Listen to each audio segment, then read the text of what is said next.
कसले न्याय दिला त भूपेन्द्र र भुन्टीको डिभोर्स होला त अनि यसबाट केही कुराकानी गर्नु छ त्यो भन्दा पहिला हजुरहरूलाई भुन्टी सिरियल एकदम मनपर्छ त्यसको लागि अवश्य पनि एक लाइक र सब्स्क्राइब गर्नुहुन्छ भन्ने आशा राख्दै आजको मेन विषयतर्फ लागौँ। दर्शक भुन्टीलाई निकै नै अन्याय भएको छ।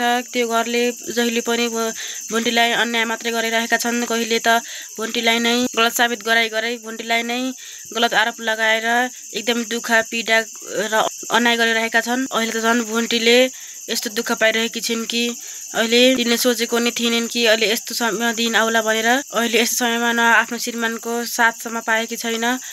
पक्कै पनि भूपेन्द्रलाई मैले श्राप नदिए पनि मेरो आत्माले मेरो मनले चाहिँ हजुरले पक्कै पनि दिएछ भनेर भुन्टीले भूपेन्द्रलाई भनेकी छिन्। दर्शक पनि अब यो अन्याय भुन्टीलाई हुनु हुँदैन। भुन्टीले पनि आफ्नो साहस गरेर आफ्नै खुट्टामा उभिनुपर्छ कि भुन्टी पनि कोहीभन्दा कम छैनन् भनेर। अब अन्यायका लागि लडिदिने सुकुमाया अबको आगमन हुनुपर्छ।